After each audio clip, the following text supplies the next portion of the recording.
Un couple fait un enfant et puis le papa décide de ne pas s'en occuper, disparaît dans la nature, est condamné à payer des pensions, refuse de les payer, se fait passer pour quelqu'un qui n'a plus un centime. Mais est-ce la vérité? Nous allons mener une enquête dans quelques instants et retrouver notre journaliste sur place, Sophie Prichonny. Vous vivez la même situation. N'hésitez pas à nous contacter, le 0826 107 0826 107 ou bien internet tf1.fr, rubrique sans aucun doute. Vous nous expliquez en quelques lignes votre problème en nous laissant vos coordonnées. Voici donc maintenant cette maman et cette jeune fille qui aimerait bien avoir des nouvelles, au moins financières, du papa. Corinne et Pauline nous rejoignent sur le plateau de Sans aucun doute. Dans cette terrible affaire, il y a une mère, Corinne, et sa fille, Pauline, qui ne perçoivent pas de pension alimentaire et qui traversent d'énormes difficultés. C'est inconcevable. On ne peut plus vivre. On a même plus envie de vivre. La seule chose qui m'a permis de tenir le coup, c'est que je me suis battue avant tout pour ma fille. Le père de Pauline prétend être RMiste alors qu'il dirige un hôtel. Pas un SDF, c'est pas un homme qui gagne le RMI ou le SMIC, ou pas du tout. Malgré plusieurs décisions de justice, il refuse de payer. Tu t'es battu avec tes armes, t'as perdu. Sois beau joueur, t'as perdu, mais je ne ferai rien pour toi. Sur le plateau et en duplex, Julien Courbet et son équipe vont tout tenter afin de venir en aide à cette famille en détresse. Aujourd'hui, la discussion n'est pas la bande à Courbet, la discussion est votre fille Pauline, d'accord? Pour Sans aucun doute, c'est une nouvelle affaire qui commence tout de suite.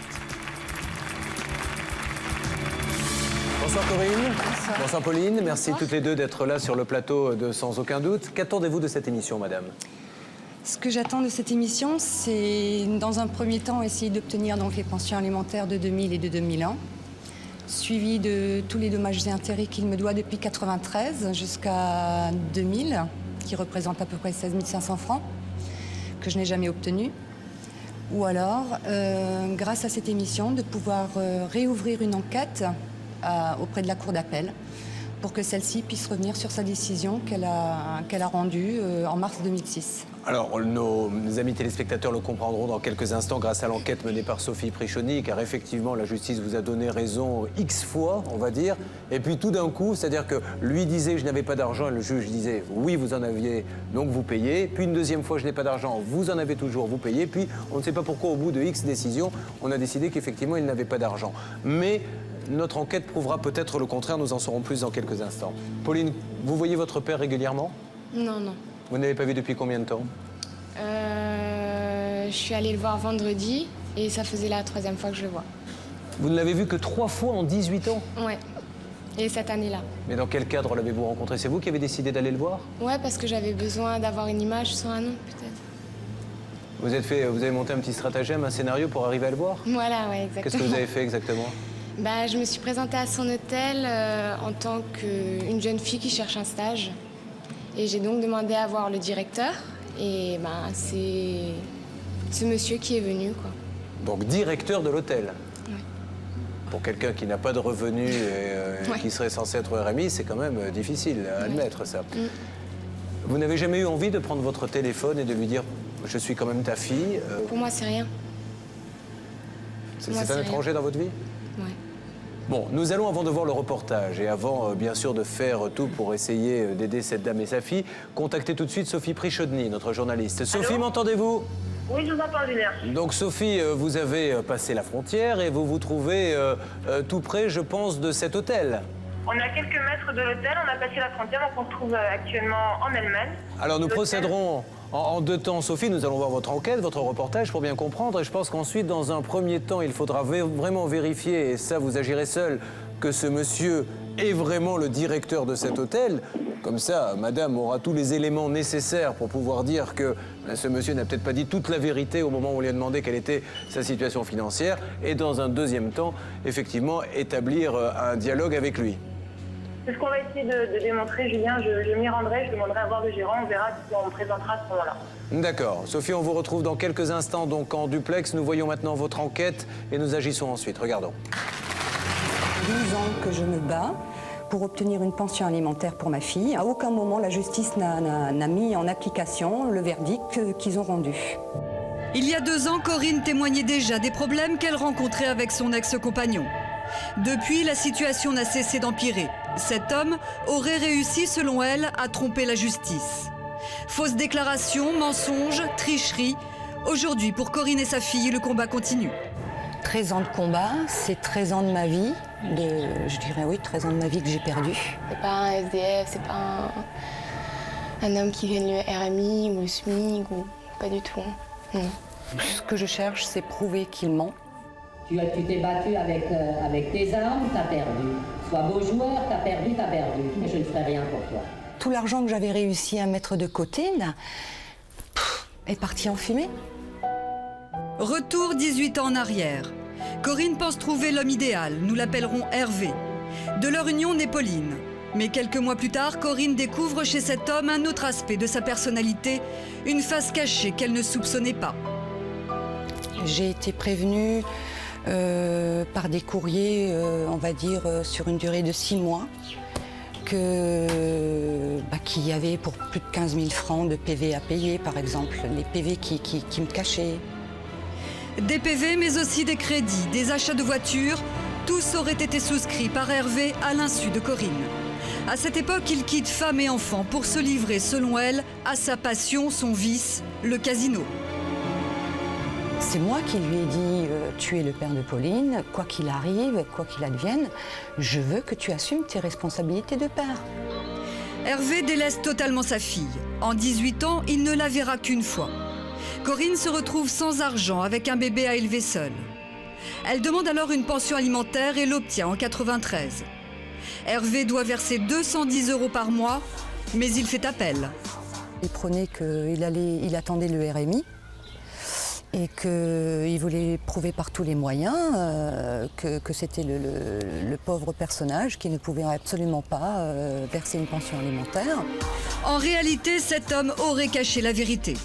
À l'époque, loin d'être érémiste, il dirigerait plusieurs sociétés. Certaines font même parler d'elle dans les journaux économiques.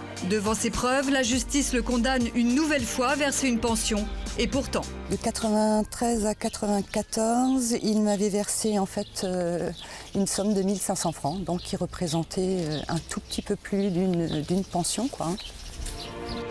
En 95, Hervé versera en tout et pour tout 590 € au lieu des 2600 prévus. Corinne doit aller vivre chez ses parents. Elle travaille jour et nuit pour nourrir sa fille. Alors elle choisit de jeter ses dernières forces dans une longue bataille juridique. De tribunaux en cour d'appel pendant 13 ans, Hervé utilise tous les recours. Par 2 fois, la justice le condamne même à des peines de prison. Mais rien n'y fait. Entre 2000 et 2002, Corinne ne perçoit pas un centime pour sa fille.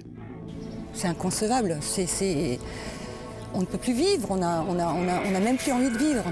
La seule chose qui m'a permis de tenir le coup, c'est que je me suis battue avant tout pour ma fille. Mais le pire, Corinne et sa fille vont le connaître en 2002. À l'issue d'un énième procès, la justice donne pour la première fois raison à Hervé. Il se déclare SDF, chômeur et en plein divorce. Se fiant à ces déclarations, la Cour suspend le versement des pensions. Un véritable choc pour Corinne et sa fille. J'aimerais partir en vacances avec ma mère. C'est difficile. C'est difficile parce que elle travaille 7 jours sur 7, que ce soit le dimanche comme le samedi. Hein. Avec tout le stress qu'elle a, elle a beaucoup maigri.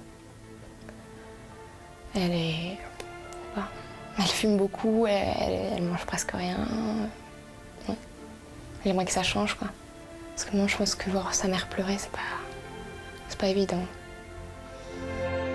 Et pourtant, Corinne veut encore croire en la justice. Elle fait appel, mais c'est un nouvel échec. Ce sera le dernier. 13 ans de combat, avec beaucoup d'espoir, et tout s'écroule à la fin. Et tout basé essentiellement sur du mensonge, sur de la spéculation. Officiellement donc, Hervé a gagné. Il a été reconnu SDF, chômeur et divorcé d'une seconde union par la justice. Pourtant, aujourd'hui, ce serait tout le contraire. Décembre 2005, un événement apporte la preuve à Pauline et Corinne qu'elles avaient raison. Grâce à un informateur, Corinne apprend qu'Hervé travaille en Allemagne, dans un hôtel, mais elle ignore sa fonction. Pauline va alors tenter pour la première fois de rencontrer son père. Elle se présente à la réception prétextant chercher un stage, mais elle ne donne pas son nom. J'ai demandé à voir le directeur, il m'a dit c'est. Et puis donc là j'ai rencontré Il m'a demandé comment je m'appelais, donc je lui ai dit. Et là-dessus, j'ai dit, vous voyez qui je suis ou pas? Il m'a dit non. Donc je lui ai dit mon nom de famille et puis là-dessus, ça l'a fait réfléchir. La surprise est totale. Le père de Pauline serait donc le gérant de cet hôtel, celui qui le dirige. En menant notre enquête, nous découvrons qu'il y travaillerait depuis au moins 2 ans. Il aurait même connu déjà quelques déboires avec la police allemande, car l'hôtel aurait servi de couverture à un casino illégal. Enfin, il commercialiserait également des bouteilles de vin. Il m'a donné donc 2 bouteilles de crémant avec écrit son nom dessus. Et puis il m'a encore dit, attends, je te donne quelque chose. Et puis il a sorti une grosse liasse que des billets de 100 € et il m'en a donné un. Donc pour moi, quelqu'un qui est SDF, je crois pas qu'il sortirait une liasse de 100 €. Et tout le problème est là. Hervé aurait dû déclarer son changement de situation à la justice française. Il aurait dû également verser les 2 années d'arriérés de pension. Depuis 13 ans, Corinne et Hervé ne se sont jamais revus. Mais aujourd'hui, il est temps pour Corinne d'exiger des explications. Elle se rend à son hôtel en caméra cachée. Aujourd'hui, on me dit que tu es propriétaire, enfin que tu es gérant de cet hôtel, que tu es également gérant d'un autre hôtel, et on m'a même parlé d'une discothèque. J'en avais une. Heureusement que tu ne le savais pas à l'époque. Tu vois, donc même ça, tu l'as caché. Tu t'es réfugié derrière une étiquette d'érémiste SDF. C'est notifié. C'est notifié, mais c'est honteux. Mais ne me raconte pas de conneries. Aujourd'hui, il me faut un chèque en France. Ouais. C'est ma femme qui me le fait. D'accord? Ta femme? Ouais. Ah, parce que tu es de nouveau remarié? J'ai jamais été remarié. J'ai jamais quitté ma femme. Et vu les circonstances, ça a été comme ça a été ma démarche, ça a été mon système de défense. Et aujourd'hui, mon système de défense n'était pas mauvais. Je ne veux pas maintenant être là le grand triomphateur qui a gagné ou n'importe quoi. Que j'ai utilisé, que des subterfuges ont été utilisés pour... c'est pour ça qu'un avocat m'a coûté beaucoup d'argent. Tu t'es battu avec tes armes, t'as perdu. Sois beau joueur, t'as perdu. Mais je ne ferai rien pour toi. Cet homme, impassible et sûr de sa victoire, passe aux aveux. Jamais réellement divorcé, jamais réellement RMiste, il aurait même été à la tête de sociétés dont Corinne ignorait l'existence. Et pourtant aujourd'hui, il ne compte rien faire. Ce combat désormais, Corinne souhaite le mener jusqu'au bout pour sa fille. Pauline est décidée à suivre pour sa mère. Je suis sûre qu'il est là en train de s'amuser, s'épanouir, il a ce qu'il veut, il est heureux. Et moi, je veux pas que ma mère se fasse du souci pour ça. Et je veux qu'elle soit heureuse comme lui, je crois. L'enquête est signée Sophie Prichozny, sans aucun doute. Ce qui est quand même hallucinant, c'est que finalement, pour lui, il résume tout ça à une bataille juridique. C'est-à-dire qu'il occulte complètement le fait qu'il y a une fille quand même au milieu de tout ça. Tout à fait. C'est-à-dire, tu as joué, tu as perdu, j'ai gagné, voilà quoi. Mais quid de l'enfant? Absolument, mais c'est tout à fait comme ça qu'il réagit. Et j'aurais bien voulu savoir pourquoi il a réagi comme ça, d'autant plus que, à la limite, s'il voulait qu'on cesse toutes ces batailles, qu'il me versait simplement... Qu'est-ce que c'est 1400 francs par mois? Qu'est-ce que c'est? Tout à l'heure, on a vu que vous aviez beaucoup d'émotions en regardant ce sujet. Au-delà de l'argent, ce qui doit vous toucher, c'est de savoir qu'il y a un homme qui est votre père là-dessus et qui finalement ne fait pas grand-chose dans tout ça. Ouais, il fait pas grand-chose, mais c'est surtout voir ma mère souffrir, en fait. C'est ça qui vous fait le plus de peine? Ouais. Alors, Maître Fellonneau, ce monsieur reconnaît beaucoup de choses dans cette caméra cachée. Est-ce qu'un document comme celui-ci peut être un élément de preuve qui permettra à madame de faire valoir ses droits? Bien entendu, vous savez qu'on peut tout à fait présenter au juge la cassette de cette émission pour qu'il puisse entendre les aveux de ce monsieur qui, cette fois-ci, sont spontanés, que personne ne pourra remettre en cause puisqu'il ne sait pas qu'il est enregistré. Mais non seulement nous avons ça, mais dans le dossier, nous avons surtout la preuve par l'équivalent d'un cabis, vous savez, en droit français, mais là nous ne sommes pas en France, qu'il est gérant de cet hôtel, au moins de cet hôtel, depuis le 30 juillet 2004. Pourquoi est-ce que je me permets de vous indiquer cette date? C'est que nous avons ainsi la preuve qu'il a donné des fausses informations au magistrat et qu'il a empêché la justice de statuer et de lui donner les éléments pour apprécier le montant de la contribution pour l'éducation de sa fille. Alors, nous allons maintenant nous tourner une nouvelle fois vers Sophie Prichozny. La régie tente de la contacter.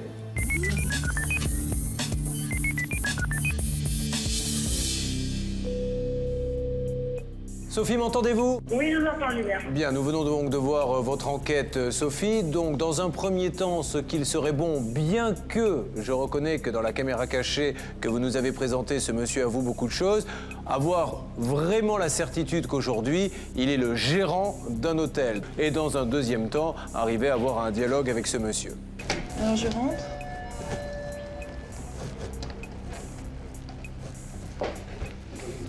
Bonjour. Je voulais voir le gérant de l'hôtel. Il y a le gérant de cet hôtel. En fait, je viens vous voir, je suis journaliste pour TF1. Je viens vous voir au sujet de Corinne ou de votre fille Pauline. Elles sont en direct sur le plateau en ce moment, je ne sais pas si vous connaissez l'émission de Julien Courbet. Oui, non. Non, vous dites rien? Pouvez-vous me le passer? En fait, ce que je vous propose, c'est de parler directement. Je suis en direct avec M. Courbet. Vous pouvez parler peut-être à votre fille? Avec votre fille? Je n'ai pas besoin de vous pour parler. À Corinne, peut-être, vous voulez avoir juste quelques explications, un dialogue. Alors, essayez de faire l'intermédiaire, Sophie. Est-ce que ce monsieur qui a dit à la cour qu'il était insolvable et qui est maintenant gérant d'hôtel, donc n'est plus insolvable, est-ce qu'il est prêt maintenant à assumer ses obligations financières? Alors, je vais lui poser la question. Je vais vous poser une petite question, monsieur. Donc, vous êtes gérant de cet hôtel. Vous avez déclaré être insolvable. Aujourd'hui, vous avez une situation financière. Est-ce que vous êtes prêt à remédier à la situation concernant les pensions alimentaires que vous devez accorder? Pourquoi vous dites ne rien devoir? Parce que la situation a changé il y a maintenant 1 an et demi. J'ai été traité par cette personne pendant 13 ans. J'ai été mis en prison. Je suis allé 7 fois devant le tribunal. J'ai gagné 2 fois au tribunal. Et en appel, je ne vois pas pourquoi. Parce qu'elle fait appel à nous, monsieur, parce qu'il y a 2 ans de pension au moins qui ne sont pas réglés. Devant la cour d'appel, vous avez déclaré être RMiste au moment des faits pour cette pension, alors que vous êtes gérant de cet hôtel depuis 2004. Est-ce que vous reconnaissez ou pas? Bon, écoutez, est-ce que vous, monsieur, vous pouvez peut-être parler? Vous pouvez même pas discuter un petit peu dehors? Votre fille est sur le plateau, elle aimerait vous parler. Je vous en prie. Vous voulez pas tenter... Sophie, expliquez à ce monsieur que nous sommes dans le cadre de l'enregistrement de l'émission et qu'on veut simplement son avis. Mais monsieur, parce qu'on est dans le cadre de l'enregistrement de l'émission, c'est enregistré, il va y avoir une émission qui va passer à la télévision, où on va parler de vous. Donc vous avez un droit de réponse qui est normal, donc c'est cette chance pour vous exprimer. Non, j'ai un avocat. Vous préférez passer par un avocat plutôt que discuter directement, les choses seraient plus simples. Non, non. Non. Écoutez, Julien, il ne veut vraiment pas discuter. On a compris, oui. Donc voilà, on met dehors, gentiment.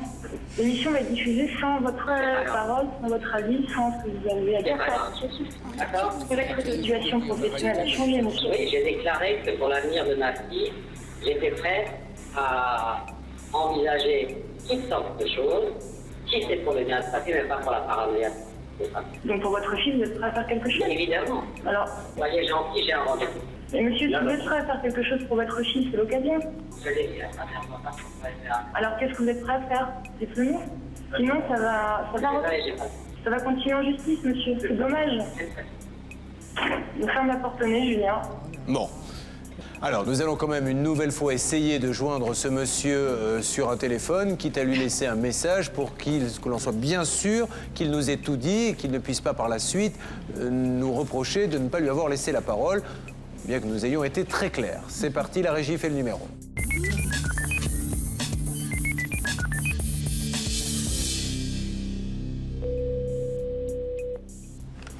Allô? Bonjour, c'est Pauline. Bonjour. Pourquoi tu veux pas me parler?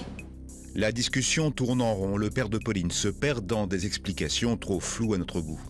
Il faut pourtant maintenir le dialogue. C'est ce que nous allons faire de manière plus confidentielle. Pauline décide alors de quitter le plateau en compagnie de Bernard Sabat. Ensemble, ils vont aller au centre des appels téléphoniques, recontacter le père de Pauline. Refroidie par l'attitude de son père, Pauline n'ose pas lui parler directement. C'est donc Bernard Sabat qui va négocier pour elle. Le ton est loin d'être cordial. Aujourd'hui, la discussion n'est pas la bande à courber, la discussion est votre fille Pauline, d'accord? Qui aujourd'hui est aux abois par rapport à une situation qu'elle ne comprend pas. Vous avez donné votre version, sa mère lui en a donné une autre. Elle a pas... Elle est venue ici, monsieur. Pardon? Chaque fois qu'elle est venue chez moi, elle ne m'a jamais parlé de ses problèmes. Si ça concerne l'avenir de Pauline, je suis ouvert à toutes les négociations et à toutes les discussions possibles. Est-ce que, Pauline, je peux dire à Pauline, ce soir, lui dire, est-ce que tu peux rentrer en contact avec ton père pour le revoir et pour voir avec lui comment il peut t'aider justement pour l'avenir? Monsieur Sabat. Je vous écoute. Je l'ai dit à ma fille, si tu as besoin de quoi que ce soit, s'il y a quoi que ce soit... Elle a besoin, d'accord? Elle a une année à faire à Montpellier. Sa mère a déjà investi 10 000 € sur les 2 ans au niveau de l'école d'hôtesse de l'air. La discussion va durer près de 20 minutes. Le père de Pauline semble enfin disposé à apporter de l'aide à sa fille. Pauline et Bernard Sabat sont de retour sur le plateau. Pauline, est-ce que vous avez l'impression qu'il a envie de faire un premier pas? Je pense, ouais, pour m'aider financièrement dans mes études. Enfin bon, il a quand même raccroché, je crois, Bernard 2 fois. Ouais. Hein. Oui, il a raccroché 2 fois, Julien. Je crois que cette conversation a été bouleversante pour Pauline et pour ce monsieur qui est donc son père. Et je crois que ce qui est important, c'est que le dialogue est renoué et qu'il a souhaité voir sa fille seule à seule avec lui dans les prochains jours. Ils ont un rendez-vous téléphonique ce soir. Donc je pense qu'il y a une première avancée. C'est une toute petite avancée, mais au moins, c'est un premier contact. Allez, bon courage. Merci. Et bravo à Bernard Sabat. Quelques jours après l'enregistrement, Pauline a rencontré son père. Mais hélas, il est revenu sur sa décision et refuse catégoriquement d'aider sa fille. Je me sens entourée et soutenue. On a eu droit à un public formidable. On a eu droit aussi à des gens qui nous ont suivis derrière. Il y a une équipe de journalistes extraordinaire. Donc je suis ravie.